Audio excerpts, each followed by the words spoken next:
ልብን የነካኝን ታሪክ ልንገራችሁ። ማውቃት ልጅ ናት እና በብዙ ተጋድሎ ነው የኖረችው። ከመናፍስት ጋር ትታገል ነበረ። እንዲጠቅም ብዬ ነው እንጂ ወሬ ማውራት ፈልጌ አይደለም። ግን አንዳንድ ጭካኔያችን ከፍ ይላል። በብዙ ተጋድሎ ነው የኖረችው። የጻድቁ አባታችን የአቡነ ተክለ ሃይማኖትን በዓል ለማክበር ደብረ ሊባኖስ ትሄዳለች። ከብዙ ተጋድሎና መከራ የተነሳ የስኳር በሽተኛ ሆናለች። ኢንሱሊኑን ይዟ ነው በቦርሳዋ የሄደችው። ብቻዋን ታግላ ስለምትኖር አባ ከና ሚላት ስለሌለ ትርፍ ብር የላት።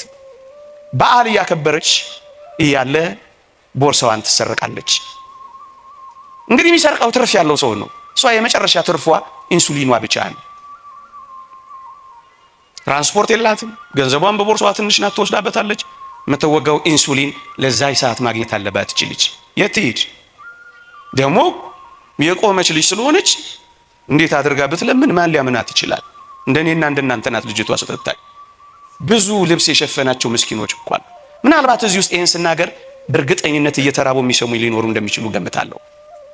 እግዚአብሔር ያስባቸው። ከዛስ እቺ ልጅ አመሻሽ ላይ አልቻለችም። ምን ሆነች? መወጋት እያለባት ስላልተወጋች ሞተች።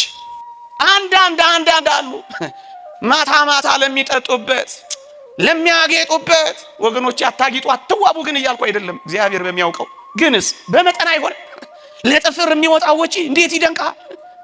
ለሚቀጥል ጸጉር የሚወጣው ወጪ ኢንቨስት የሚደረገው ፋብሪካ ይመስላል አንዳንዶች ጋር። ምን ነው ግፍ አልሆነም? አንዳንዶቻችን መኪናችንን እንዘጋለን። አንዳንዶቻችን በራችን ገርበብ ያለ አይደለም። አንዳንዶቻችን ለጩኸታቸው ትኩረት እንኳን አንሰጥ እያለን እንኳን ለምዶብናል። እግዚአብሔር ይስጥ ብለን ነው የምናሰናብተው። እየቻል ወሬ እንዳይቋረጥ ብለን የነፈግናቸው ድሆች ስንት ይሆኑ! አቤት ክርስቶስን እንደ ነገሩ ማባረር አሳዝነ። ክርስቲያኖች ክረምት ብርድ ልብስ የምታለብሱ ክርስቲያኖች አላችሁ። መኪናችን አጣቢ ያላት ድሆች የሚታጠቡበት ቤት እንኳን የላቸውም። በጎርፍ በቆሻሻችን ነው የሚታጠቡት። ይቅርታ አድርጉልኝና ቁም ሳጥናችን በእርግጠኝነት በመቀየሪያ ልብሶች ተጨናንቋል። ይሁን እሺ፣ ጥቂት መቀየሪያ ልብሶች ይሁኑ። ቢያንስ አንድ ልብስ እንኳን ለድሆች የምናካፍለው የለንም ወገኖቼ። ቢያንስ 3 የምንበላ አንዱን ለሰው አንሰጥም። ክርስቶስ በረሃብ ምክንያት ለሞት ከተቃረበ ያንቺ ወርቅ ምንድነው እህቴ? እንዲህ ይላል ሊቁ ዮሐንስ አፈወርቅ፣ አንተ ከተገቢው በላይ ትመገባለህ፣ ክርስቶስ ግን የሚያስፈልገውን እንኳን አልበላም ይላል።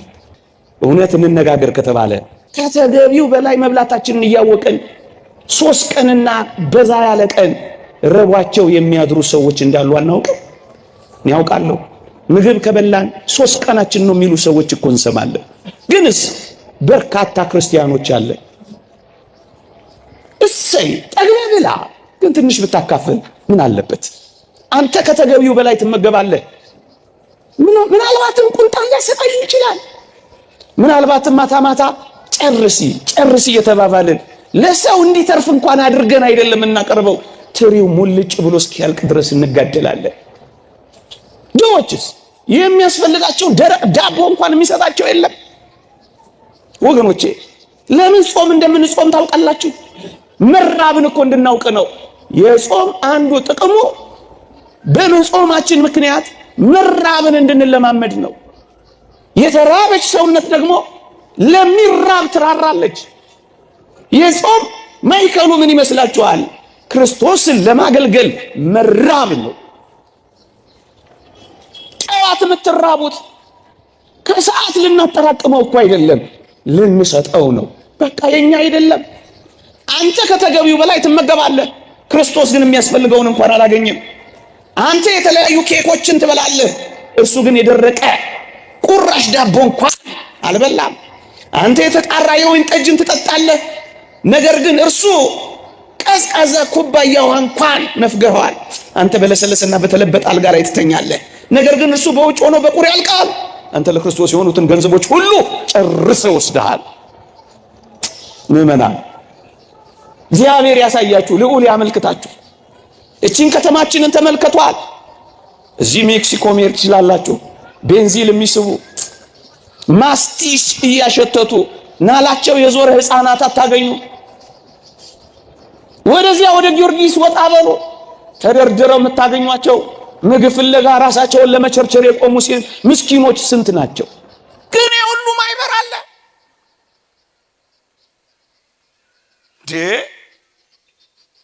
ስንቶች ናቸው ናላቸው የዞረው? ስንት ለምንድነው ብላችሁ ጠይቋቸው። ብርድ ስለበረደን ነው ይሏቸዋል። ለምንድነው ማስቲሽ የምትስቡት በሏቸው ስለጠየቅኳቸው እኔ። ሲርበን ያስረሳናል ይሏቸዋል። እኛ በማጥገብ ባናስረሳቸው እነሱ በተለያዩ ነገሮች ለጥቂት ጊዜ ይረሱና ለመጨረሻ ጊዜ ያሸልባሉ። እዩዋቸው ሂዱ። የታለች ወንጌል? የታለች ክርስትና? ወንጌል ምንድነው? ጉባኤ ተሰብስቦ መስማት ነው። አንዳንዴ ያሳፍራል። የጉባኤቶቻችን ድምቀት የሚሆኑ ዲኮሬሽኖቻችን እንኳን ይዋቸው የብዙ 100 ሺህ ብሮች እግዚአብሔርን ሲያየው አያዝንም። ልከኛና የተመጠነ ህይወት አለን። እሰይ በለሰለሰና በአማረ ፍራሽ ላይ ተኛ፣ ግን ቢያንስ አንድ ብርድ ልብስ ጣል የሚያደርግለት አለ። ክረምት አዲስ አበባ ውስጥ የሚሞቱ ብዙ አረጋውያንና ህፃናት እንዳሉ ታውቃላችሁ። ስታቲስቲክስ አንብቤ ነው የምነግራችሁ፣ ዝም ብዬ አይደለም። ለምን? ዝናብ ይወርድባቸዋል። ድሆችን የምናስጠልልበት ቤት የለንም። አንድ ሰው ነው እየታገለ ያለው ታውቃላችሁ። ውርጩ፣ ጎርፉ፣ ዶፉ ይወርድባቸዋል። ከዛስ ያሸልባሉ። እንደውም እኛ እኮ አንዳንዴ ግፈኞች እንሆናለን። በጣም ደስ የሚለን መተኛት ዝናብ ሲመጣ ነው። ያኔ ነው ለሽ ብለን የምንተኛው። ዝናብና ዶፍ ሲመጣ ያኛውን ምስኪን ነገር ማሰብ የለም። አንተ የክርስቶስን ገንዘቦች ሁሉ ሙልጭ አድርገህ ጨርሰህ ወስደሃል ነው የሚለው ሊቁ። ወገኖቼ እዚህ አስታውሳለሁ ከጥቂት ዓመታት በፊት የአስኮ መስመር ሲሰራ የሆኑ ህፃናት አገኘውና ይፈነድቃሉ። ክረምት ነው። ምን ሆናችሁ ነው የምትፈነድቁት አልኳቸው። ወደዛ አካባቢ ስራ ነበረኝ። እንዴ ጋሼ ክረምት እኮ ነው እንዴት አንፈነድቃሉ? ምን ነው አልኳቸው። ይኸውልህ መንገዱ ሲሰራ ትልልቅ ቱቦ መንገድ ላይ ይነጠፋል አሉኝ። እሺ አልኳቸው። ይኸውልህ ዶፉ ቢወርድ ጎርፉ ቢመጣ እኛ ይሄንን ትልልቅ ቱቦ G+1 እንገነባበታለን አሉ። ማለት አልኳቸው ውስጥ ገብተን እናድራለና ከዛስ ክረምቱን እንወጣለን አላ። አየ ክርስቲያኖች ክረምት ብርድ ልብስ የምታለብሱ ክርስቲያኖች አላችሁ። ክረምት የሚያፈስ ቤታቸውን የምትጠግኑላቸው ጎረቤቶች አሏችሁ። የምር እስኪ ክርስትና ቤት ውስጥ፣ ክርስትና ጎረቤት ጋር፣ ክርስትና መንገድ ላይ፣ ክርስትና አካባቢ ላይ አለ እንዴ? ማንንም ለማሳቀቅ ፈልጌ አይደለም። ከእንግዲህ በኋላ የምናገረውንም ቃል በንጽጽር ለማስቀመጥ ያክል እኛ የመኪና ቤት አለን፣ እሱ ይኑረን፣ ጥሩ ነው። ብዙ ድሆች ግን ቤት የላቸው፣ ሸረሪት ያደራባቸው፣ ዕቃ የከመርንባቸው ብዙ ሰርቪስ ክፍሎች አሉን። አንድ ድሃ ግን አያስጠልሉልንም። መኪናችን አጣቢ ያላት ድሆች የሚታጠቡበት ቤት እንኳን የላቸውም። በጎርፍ በቆሻሻችን ነው የሚታጠቡት። ይቅርታ አድርጉልኝና የኛን ቆሻሻ ያጸዳ ውሃ ለነሱ ቆሻሻ ሲሆን እኮ አይተናል። እሱ ይኑረን፣ ግን ደግሞ ድሃውን እንዴት እንረሳለን? አስታውሳለሁ ኤፍኤም የሚባል ሬዲዮ ላይ ነው የሰማሁት። የዛሬ 9-10 ዓመት ሊሆን ይችላል። እዚህ እስጢፋኖስ አንዲት እህት ክፍለ ሀገር የምትኖር አንድ አጥማቂ የሚባል ነበርና እዛ 3 ህፃናት አሏት። ታማሚ ናት። ልትጠመቅ ትመጣለች እና እዛ ሰነባብታ መጠመቅ ፈልጋ ትመጣለች። ስትመጣ ማረፊያ ታጣለች። 3 ህፃናት ተሸክማለች። ታጠባለች፣ ግን ታማሚ ነች። አባከና ሚላት አጣች። የምታርፍበት መጠለያ የለም። መጠለያዎቻችን ተነፍጓታል። በጣም ብዙ ክርስቲያኖች አሉ። አንዱ እንኳን የሚያስጠጋት አልነበረም። ከፍለው እንኳን የሚያሳድራት ሰው ታጣለች። ለምና ቢቸግራት እዛው አንዱ ጥግጋት ሆነና መጠመቅ ትጀምራለች። ከጥቂት ቀናት በኋላ አንድ ልጇን እዛ እስጢፋኖስ ጀርባ ወንዝ አለ፣ ጅብ በላባት። ግን እኮ ብዙ ክርስቲያኖች አሉ፣ አቤት የሚያስቀድሱ የሚጸልዩ። ፈታኝ ክርስትና አለች። እንደው ላሳቅቃችሁ ላስጨንቃችሁ ፈልጌ አይደለም፣ የምር ግን ማሰብ አለብን። በዚህ ዘመን እንዴ የሚያከራዩ ተከራዮች በሆኑበት ዘመን፣ ጻዳ የለበሱ ሰዎች ከል በለበሱበት ዘመን፣ ኑሮ በጣም እየከበደ ሶስቴ የሚበሉ አንዴ መብላት ባቃታቸው በዚህ ዘመን፣ ዓለም በሙሉ ተረባርቦ ድሆችን ለመፍጠር በሚታገልበት በዚህ ዘመን ቢያንስ ክርስቲያኖች እያንኳኳን መመካከር የለብንም? በልተሃል ወይ? በልተሻል ወይ? እዛ ህንድ ማላንካራ የምትባል ቤተክርስቲያን አለች፣ የኦርቶዶክስ ቤተክርስቲያን። የመጀመሪያው ጥያቄያቸው ቁርስ በልተሃል? ምሳ በልተሃል? እየሰማችሁኝ ነው? ደህና ውለሃል? አይደለም እኮ የሚሉት በልተሃል ወይ? በጣም ብዙ መከራ ስላሳለፉ የትኛውንም ሰው ሲያገኙ በልተሃል? ምን ነው እንደዚህ ብንባባል በዚህ ዘመን? ረሃብ የለመደ ሰውነት ያላቸው ብዙ ናቸው። አንዳንድ እህቶች ይላሉ እኔስ እችለዋለሁ፣ ልጄም ረሃቡን እየለመደችልን ነው የሚሉ እንሰማለን እኮ። ወገኖቼ ቢያንስ ሶስት የምንበላ አንዱን ለሰው አንሰጥም? የታለች ጾም? የታለች ወንጌል? የታለች ፍቅር? የታለ ክርስቶስ? ክርስቶስ ከኛ ጋር አለ። ከጾም ጋር ይሄ ካልተደረገ የታለች ጾማችን?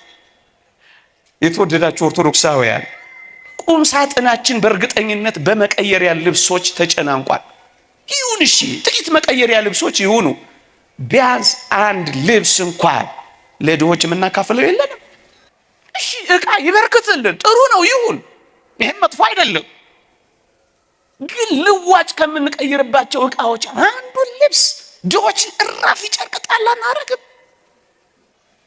ብዙ በምንለብሳቸው ልብሶችና ጌጦች ብዙ ድሆችን ማስቀናት አለብን።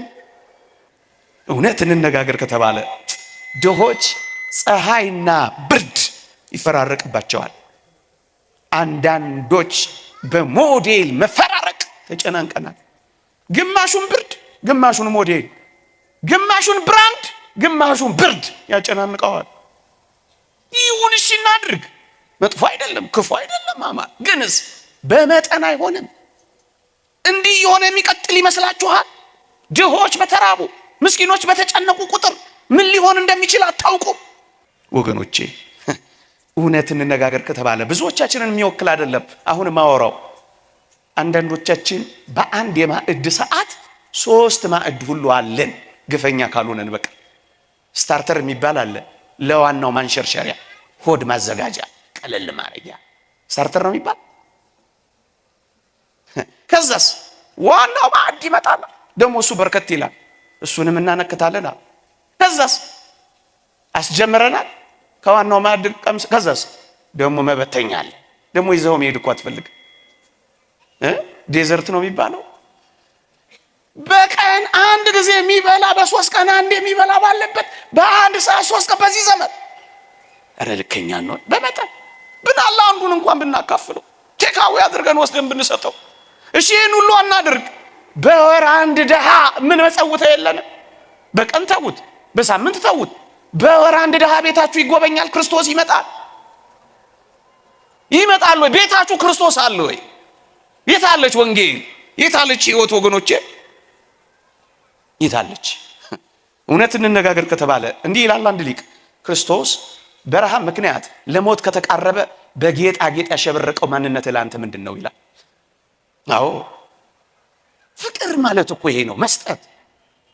በቃ አለቀ። ክርስቶስ በረሃብ ምክንያት ለሞት ከተቃረበ ያንቺ ወርቅ ምንድን ነው እህቴ? ድሆችን በወርቅ ማስቀናት ይገባል። እንዲህ ይላል እግዚአብሔር ቃል አንደኛ ጢሞቴዎስ መልእክት ምዕራፍ 2 ቁጥር 8 እግዚአብሔርን እንፈራለን ለሚሉት ሴቶች እንደሚገባ መልካም በማድረግ እንጂ በሹሩባና በወርቅ ወይም በእንቁ ወይም ዋጋው እጅግ በከበረ ልብስ አይሸለሙ ይላል መጽሐፍ ቅዱስ።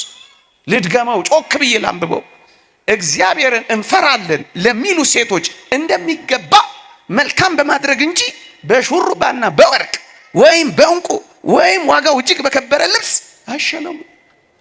ይህ ክርስቲያኖች ጌጥ ምንድን ነው? መልካም ማድረግ፣ እንግዳ መቀበል፣ ድሆችን ማብላት፣ ማጠጣት፣ ማጥገብ። እናንተ እህቶቼ በጣም ውብ መሆን ትፈልጋላችሁ? ድሆችን የሚያበላ ማህበር መስርቱ። የጥንቷ ቤተክርስቲያን ምን ታደርግ እንደነበር ታውቃላችሁ? በሳምንት ማለዳ ማለዳ እሁድ ማለት ነው፣ በሰንበት ቅዳሴ ያስቀድሱና ለድሆች ገንዘብ ስብሰባ ይደረግ ነበረ። ልድገመው፣ የገንዘብ መዋጮ ነበረ። ለማንም ይከፋፈል? ለድሆች። ቅዱስ ጳውሎስ የቆሮንቶስን ቤተክርስቲያን የገሰጸው ለምን ይመስላችኋል? ይህን መልእክት ጽፍላችሁ የማመሰግናችሁ አይደለም ያለው ለምን ይመስላችኋል? ድሆችን ስለረሳችሁ ነው የሚላቸው። ድሆችን የረሳ ወንጌል ምንድን ነው? ድሆችን የረሳ ህይወት ምንድን ነው? ይልቁኑ ማጌጥ ማሸብረቅ ከፈለጋችሁ መልካም አድርጉ።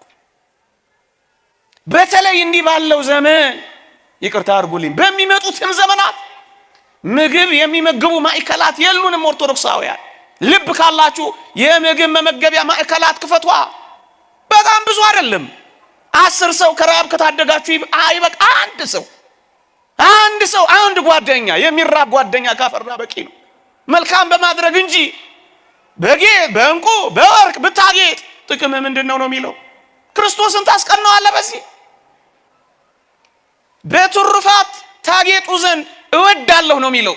መልካም በማድረግ ጌጣችሁ፣ ውበታችሁ፣ ደምግባታችሁ፣ ሽልማታችሁ፣ ማይረጋችሁ መልካም ማድረግ ይሁን። መልካም ማድረግ ይሁን። ይህ እግዚአብሔር ቃል ነው፣ ምንም የማንሸቃቅጠው። ክርስቶስ የሚገኘው በዚህ ውስጥ ነው። አድራሻው ልንገራችሁ፣ የክርስቶስን እዚያ ውስጥ ነው ያለው። ክርስቶስ የሚገኘው እዚህ ውስጥ ነው። በዚህ ዘመን ልባችን እንክፈት። ግድ የለም እየተወቃቀስን አንክረም። እኛ ብቻ ስራችንን እንስራ። እያንኳኳን በር የተዘጋባቸውን በራቸውን እናናፍስና እናጉርሳቸው፣ እናልብሳ። ካለ በቃ ማካፈል፣ ወንጌል ማካፈልን አትርሱ ብቻ ነው የምትለው ወገኖቼ። ለማካፈል ተዘጋጁ። በዚህ ጽኑ ጊዜ፣ ነገ በሚመጡ ከባድ ጊዜያት ዓለም በክፋት እየባሰ ነው የሚሄደው። እመኑኝ፣ እኔ ተመኝቼ አይደለም።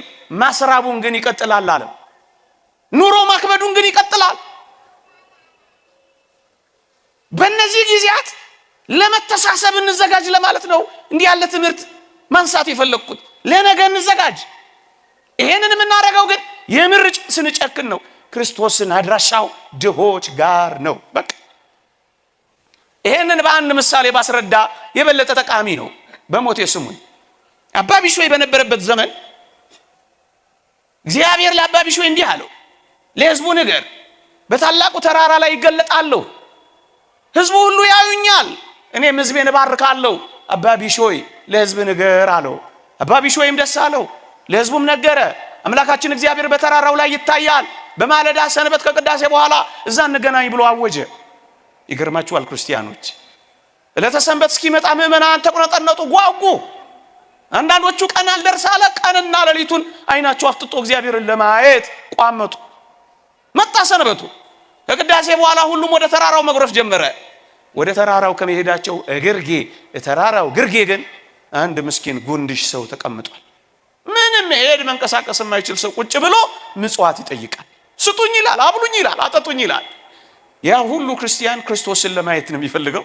ያን ምስኪን ድሃ የሚጠይቀውን ጥያቄ ማን ይስማው? እየሰማችሁኝ? ሁሉም ወደ ተራራው ይሮጣል። ምን ለማድረግ? ለማየት፣ እግዚአብሔርን ለማየት። ድሃው ይማጸናል። ድሆችን የሚሰሙበት ጆሮ ግን የላቸው። ድሆችን የምትሰሙበት ጆሮ አለ? አንዳንዶቻችን መኪናችንን እንዘጋለን። አንዳንዶቻችን በራችን ገርበብ ያለ አይደለም። አንዳንዶቻችን ለጩኸታቸው ትኩረት እንኳን አንሰጥ። እያለን እንኳን ለምዶብናል። እግዚአብሔር ይስጥ ብለን ነው የምናሰናብተው። እየቻል ወሬ እንዳይቋረጥ ብለን የነፈግናቸው ድሆች ስንት ይሆኑ? አቤት ክርስቶስን እንደ ነገሩ ማባረር ያሳዝነ። ሁሉም ወደ ተራራው እየተንደረደረ ወጣላችሁ። እውነተኛ ታሪክ ነው የምነግራችሁ። መጨረሻ ላይ የመጣው አረጋዊው አባ ቢሾይ ነበር ወደ ተራራው ለመውጣት። ህዝቡ ሁሉ ከወጣ በኋላ ስዕሉን ብታዩት ያሳዝናችኋል። መቋሚያውን ይዞ ተራራው ግርጌ የደረሰው አባ ቢሾይ ነበር። ከዛ ምን ሆነ መሰላችሁ? ያ ጉንድሽ ምስኪን ሰው አባቴ ሆይ የት ነው የምትሄደው አለው። ዛሬ እግዚአብሔር አምላካችን በተራራው ላይ ይገለጥልናል። አምላካችንን ለማየት ነው የሚሄደው አለው። አባቴ እባክህን እኔም አምላኬን እንዳይ ፍቃድ ይሆን ይዘኸኝ ሂድ አለው። በእውነት ስዕሉን ተመልከቱት፣ እንዴት ይደንቃል! በተጋድሎ በጎበጠ ወገቡ፣ በተጋድሎ በደከመ ሰውነቱ፣ በተጋድሎ በተንቀጠቀጠ ጉልበቱ ዝቅ አለና ይሄን ጉንድሽ ተሸከመዋል። ስዕሉን ይዩት፣ እንዴት ያሳዝናል! ከዛስ ተራራውን ተጋፈጠዋ፣ መቋሚያውን ምርኩዝ አድርጎ። እናንተ ክርስቲያኖች የተሸከማችኋቸው ሰዎች አሉ። ስንቶችን ተሸክማችሁ ይሆን? አውቃለሁ ኢትዮጵያውያን ሰውን እንደምንሸከም እናውቃለን። ልክ ነው። ወላጆቻችሁን የተሸከማችሁ ወጣቶች ታድላችሁ። የጎደላቸውን የምትሞሉላቸው የተሸከማችኋቸው ያልሰለቻችኋቸው ታድላችሁ። ባሎቻችሁን የተሸከማችሁ ሚስቶች ምንም ስለሌላችሁ ያልተዋችኋቸው ታድላችሁ። ልጆቻችሁን የተሸከማችሁ ወላጆች ታድላችሁ። አንዳንዶች ፊት የሚነሱ አሉ አይደለ? ካላመጣሽ ውጪ የሚሉ ስንቶች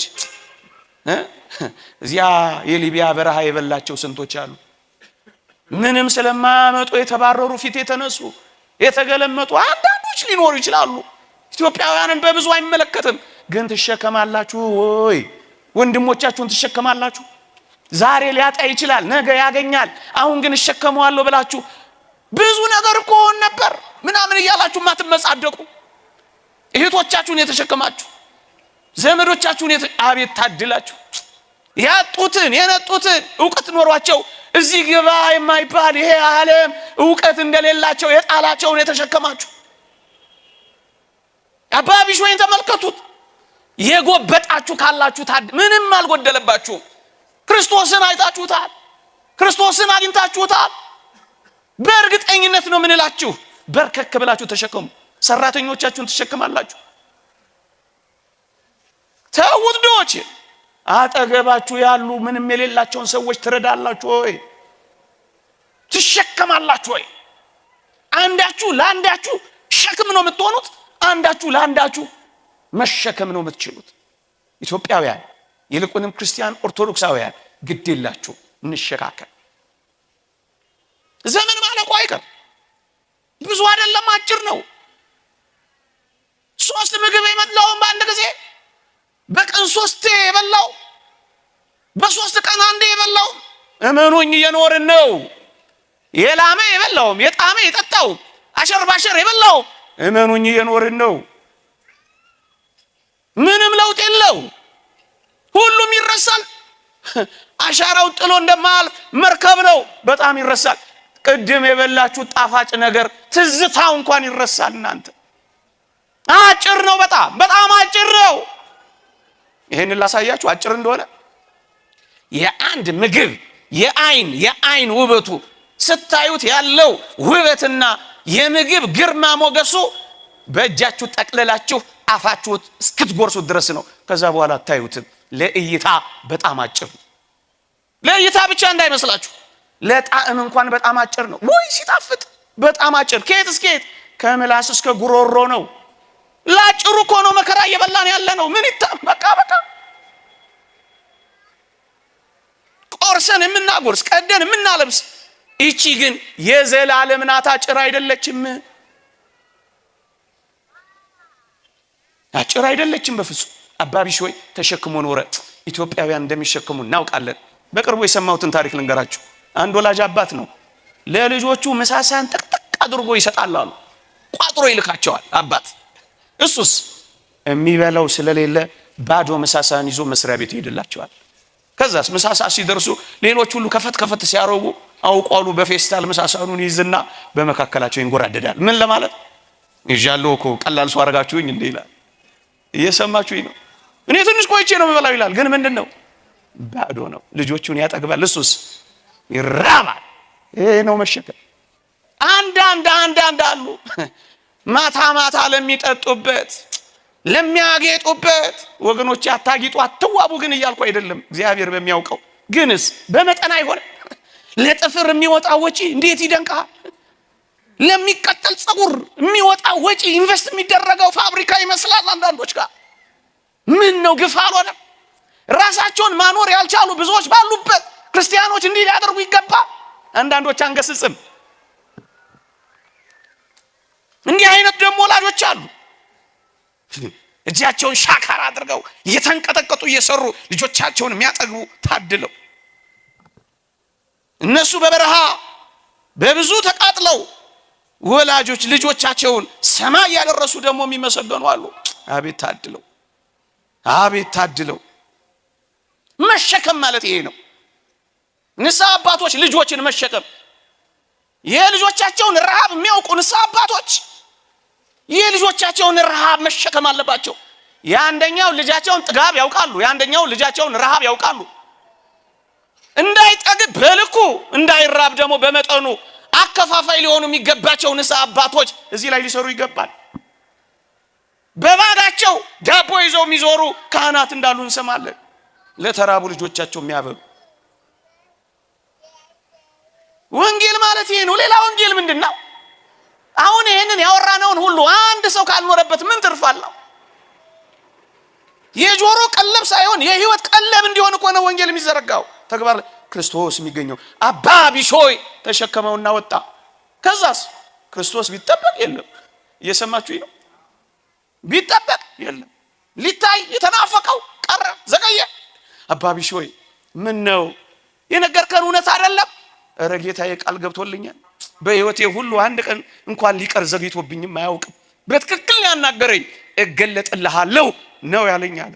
ትንሽ ጠበቁት፣ አሁንም አልመጣም። ምዕመናን ተቁነጠነጡ፣ ትዕግስት አጡ። ከዚያስ ድምፅ ሰማ። አባ ቢሾይ ምን የሚል? ልጄ ቢሾይ አቤት፣ ተገልጬልሃለሁ እኮ። እንዴት አለ? ተሸክመኸኝ አይደል እንዴ ያለው? ምን ተሸክመኛል? እናንተ ነው የተሸከምኩት። ታዲያ ምንድን ነው? ለካ ተሸክሞት ወጥቷል። እየሰማችሁኝ ነው? የክርስቶስ አድራሻ ጉንድሾች፣ የክርስቶስ አድራሻ የተራቡ፣ የክርስቶስ አድራሻ የተጠሙ፣ የክርስቶስ አድራሻ በር የሌላቸው፣ መጠለያ ያጡ እናንተ ኦርቶዶክሳውያን አንድ ብቻ ክርስቶስን ማግኘት ከፈለጋችሁ በድሃ ወይም በእንግዳ ሰው ታገኙታላችሁ። ልድገመው፣ የክርስቶስን አድራሻ ልንገራችሁ። በድሆች ወይም በእንግዳ ሰዎች ውስጥ ክርስቶስን ታገኙታላችሁ። ይህ ሰውዬ ምንድን ነው የሚያወራው ልትሉኝ ትችላላችሁ። አንዳንዴ እንደው ተሳስተው ይሄንን ቃል የሚሰሙ ደስ በማያሰኝ ህይወት ውስጥ የሚኖሩ ሰዎች እስኪ ይስሙት። እኔ በቅርቡ የሰማሁት ልቤን የነካኝን ታሪክ ልንገራችሁ። ማውቃት ልጅ ናት እና በብዙ ተጋድሎ ነው የኖረችው። ከመናፍስት ጋር ትታገል ነበረ። እንዲጠቅም ብዬ ነው እንጂ ወሬ ማውራት ፈልጌ አይደለም። ግን አንዳንዴ ጭካኔያችን ከፍ ይላል። በብዙ ተጋድሎ ነው የኖረችው። የጻድቁ አባታችን የአቡነ ተክለ ሃይማኖትን በዓል ለማክበር ደብረ ሊባኖስ ትሄዳለች። ከብዙ ተጋድሎና መከራ የተነሳ የስኳር በሽተኛ ሆናለች።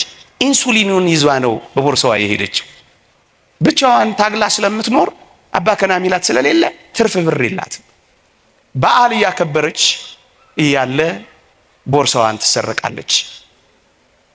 እንግዲህ የሚሰርቀው ትርፍ ያለው ሰው ነው። እሷ የመጨረሻ ትርፏ ኢንሱሊኗ ብቻ ነው። ትራንስፖርት የላትም። ገንዘቧን በቦርሳዋ ትንሽ ናት፣ ትወስዳበታለች። የምትወጋው ኢንሱሊን ለዛይ ሰዓት ማግኘት አለባት። እቺ ልጅ የት ትሂድ?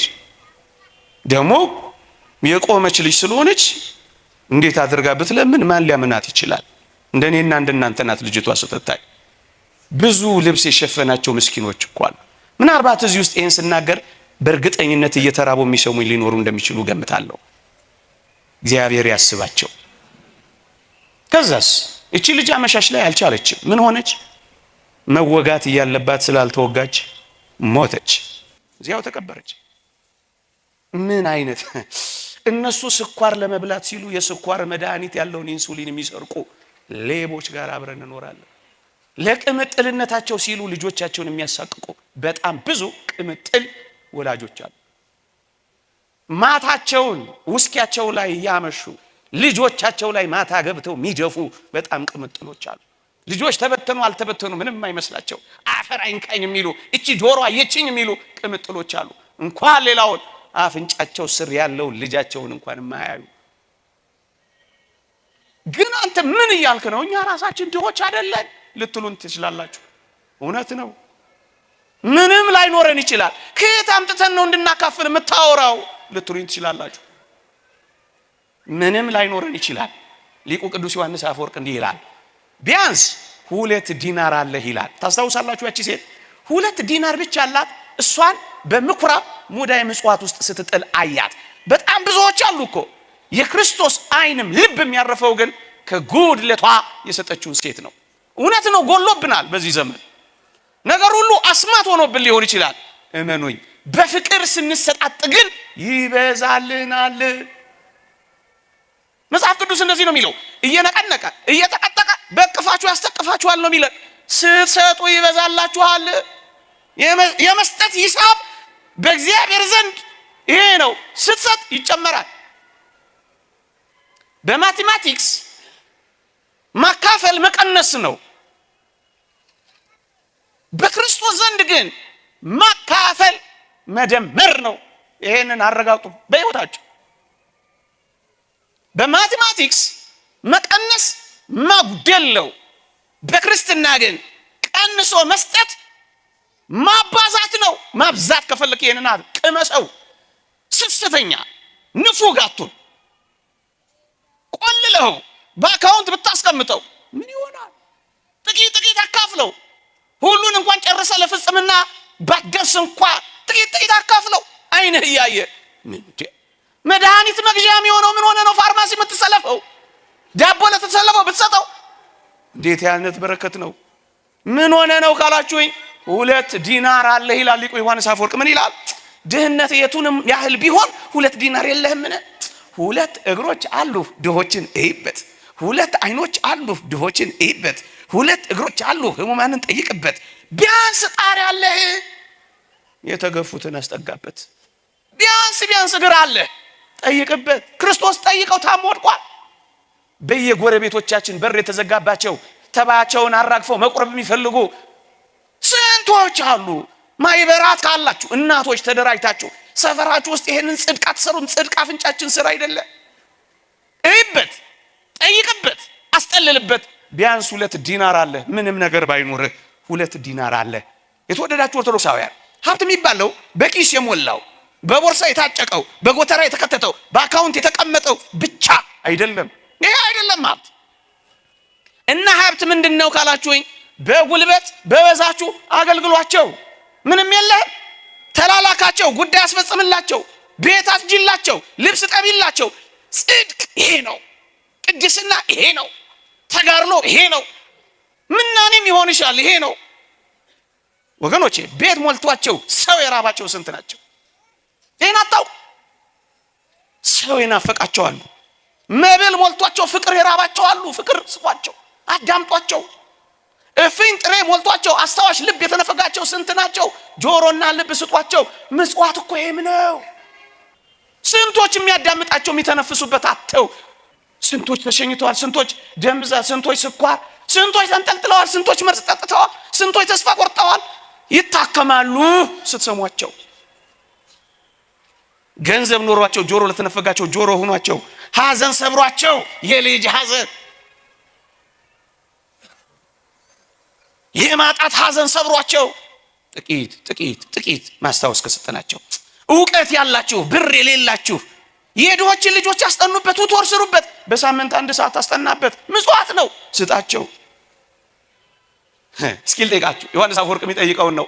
ተአምራት ማድረግ ይበልጣል ወይስ ምጽዋት መስጠት ይበልጣል ብዬ ብጠይቃችሁ እርግጠኛ ነኝ ብዙዎቻችን የምንናፍቀው ተአምራት ማድረግን ወይም የእግዚአብሔርን ቃል መስበክን ነው። እጅግ የሚበልጠው የእግዚአብሔር ጸጋ ግን ምን እንደሆነ ታውቃላችሁ? ስጦታ መስጠትን ነው፣ ምጽዋት መስጠትን። ትልቁን ጸጋ ነው ዛሬ የምናወራው፣ ትልቁን ወንጌል። ለምን መሰላችሁ? ሲያስተምር ተአምራት ስታደርግ አንተ ከእግዚአብሔር ትበደራለህ ይላል። ምጽዋት ስትመጸው ስጦታ ስትሰጥ ግን አንተ ለእግዚአብሔር አበዳሪው ነህ ይላል። ታዲያ ማን ይበልጣል? አበዳሪ ተበዳሪ? በቃ ከጸጋ ወደ ጸጋ ከኃይል ወደ ኃይል ያሸጋግራችኋል። ምክንያቱም እንዲህ ስለሆነ አለን ቢያንስ እግር አለን፣ ቢያንስ አይን አለን፣ ቢያንስ ጣራ አለን፣ ቢያንስ ጉልበት አለን፣ ቢያንስ ወዝ አለን፣ ቢያንስ ምን የምንሰራው ጥቂት ነገር አለ የለንም እንዳትሉ። ደግሞ ብዙዎቹ የሚፈልጉት ፍቅር ነው ታውቃላችሁ። ያጠግባቸዋል፣ አስታዋሽ ያጠግባቸዋል። ከሁሉ በላይ የሚሰብራቸው የሚበሉት የሚጠጡት ማጣታቸው አይደለም፣ ፊት ማዞራችን፣ መስኮት መዝጋታችን፣ ሽታቸውን መጥላታችን፣ አባከናል ማለታችን እሱ ይሰብራቸዋል። ክርስቶስን እንደዚህ አናድርገው። ሀብት ካለስ አሁን ምንም ነገር የለንም እንደምንል የነገርኳችሁ የሆነ ነገር ካለስ የሆነ ነገር እግዚአብሔር በሀብት ላይ ከሾመህስ እግዚአብሔር ጥቂት ነገር ከሰጠሽስ እንዲህ በሉ ይላሉ ሊቃውንት። በሀብት ላይ እግዚአብሔር የሾመኝ እኔ እንዳከፋፍልለት ነው። አከፋፋዮች ነን። እደግመዋለሁ፣ የክርስቶስን ገንዘቦች ሁሉ ለኔና ለእናንተ ጭርስ አድርገን እንድንወስድ አይደለም እንድናከፋፍል ነው እግዚአብሔር የሰጠ። ይሄው እኔ አሁን ትንሽ ያለችኝን እየመጸወትኩ አይደለም፣ ደግሞ እናንተ ትመጸውታላችሁ። እግዚአብሔር ሁሌ ይሰጠን የለ ካለ ሁሌ ትሰጣለህ። ዛሬም ነገም እግዚአብሔር ዛሬም ነገም እየሰጠህ አይደል እንዴ? ፀሐይን በቀን ጨረቃን በሌሊት ውሆችን ነፋሳትን ሁሉ ጊዜ እያበላ ሁሉ ጊዜ እየሰጠህ አይደል እንዴ? አንተም እንደ እግዚአብሔር እንድትሆን ሁሉ ጊዜ እንደውም ከፍ እናድርገው ሐሳቡን። የኔ የምንለው ነገር እንኳን ምድር ላይ የኔ የምንለው የብቻችን ነገር እንኳን የለም። እዩ ፀሐይን፣ ታላላቅ ጸጋዎችን ፀሐይን የኔ የሚላት ማን ነው? ጨረቃንስ የኔ ልትሏት ትችላላችሁ? የኛ አይደለች?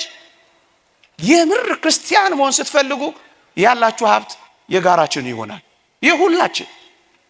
ያንተ ኪስ የኔም ይሆናል። ረሃቤን ታስታግስልኛለህ፣ ጥሜን ታረካልኛለህ፣ መንገላታቴን ታስቆምልኛለህ፣ እራፊ ጨርቅ ትጥልልኛለህ። ብዙ አይደለም የጋራችን ይሆናል። ታላላቅ ጸጋዎችን የኛ ምንል ከሆነ ታናናሾቹን የኛ ማድረግ ላይ ነው የምንሰራው ወገኖቼ። እንዲህ በል ይላል ማር ይስሐቅ፣ እንደውም ግሩም ቃል ይናገራል።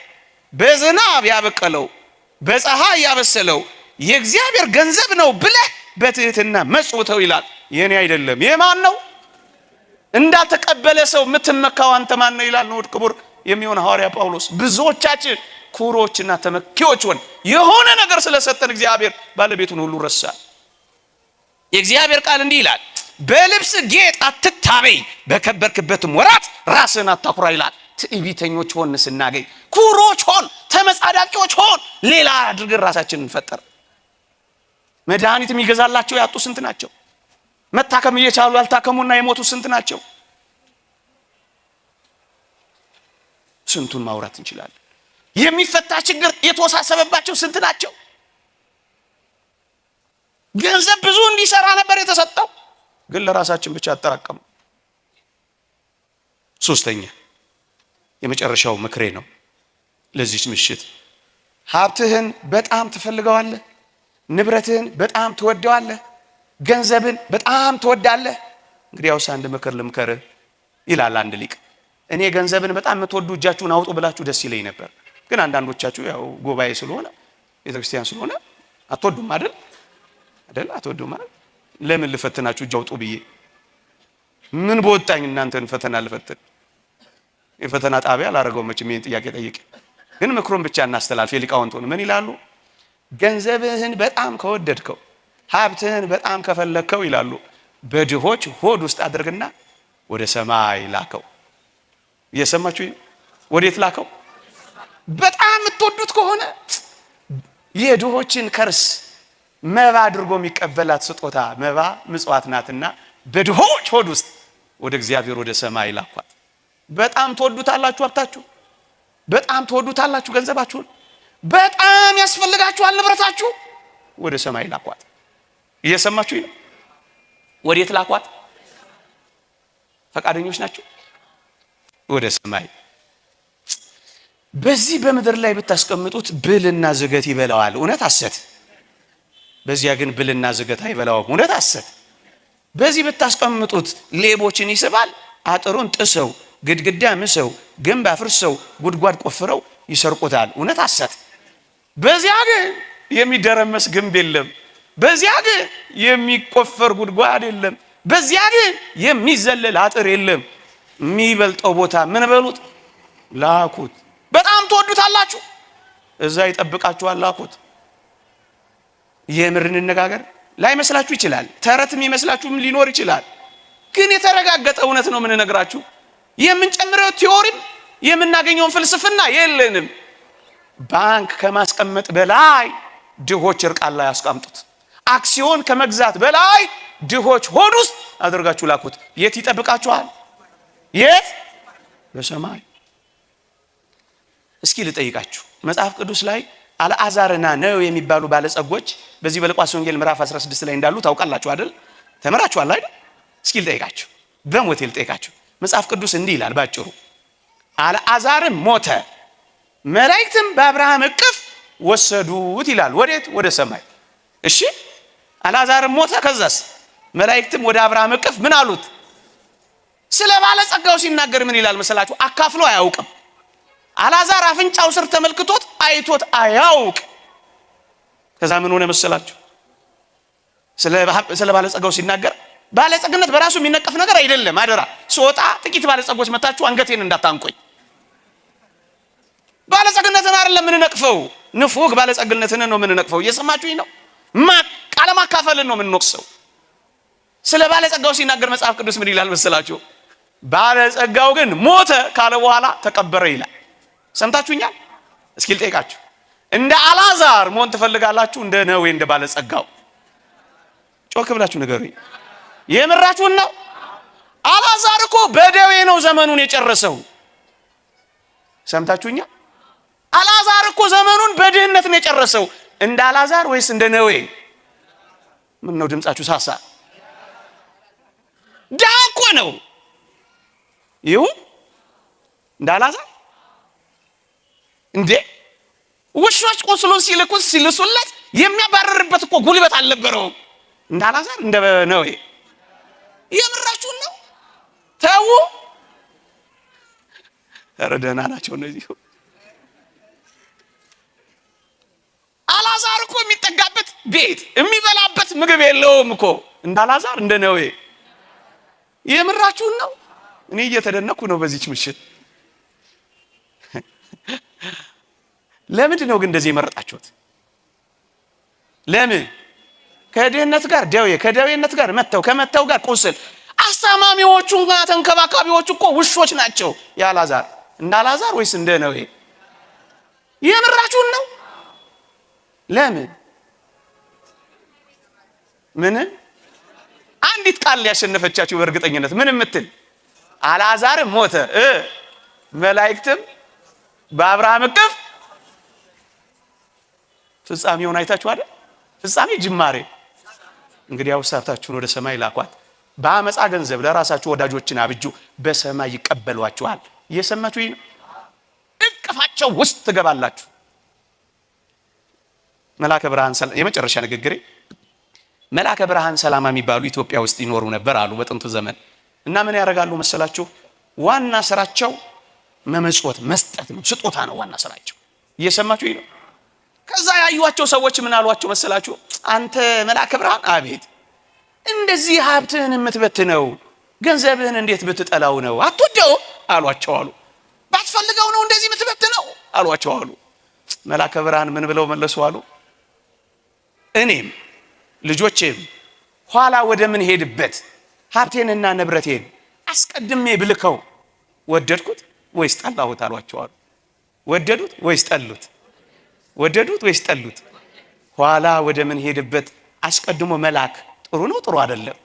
ሀብታችሁን ከፈለጋችሁ ንብረታችሁን ከፈለጋችሁ አስቀድማችሁ በድሆች እርቃን ላይ በድሆች ሆድ ውስጥ አስቀድማችሁ ወዴት ላኩት? ወዴት ላኩት? ይልቁንም በዚህ ዘመን አደራ ብዙ እየተወቃቀስ ብዙ እየተወጋገዝ እየኖርን ሊሆን ይችላል። እውነት ነው፣ ሁሉ ነገር ከብዷል። አንድ ነገር በማድረግ ግን አንዳችን ለአንዳችን ማቅለል ይገባል። እንተሳሰብ። ይቆየን። የእግዚአብሔር ቸርነት፣ የእመቤታችን አማላጅነት፣ የቅዱሳን በረከት ረድኤት አይለየን። እንድንኖረው እግዚአብሔር ይርዳ።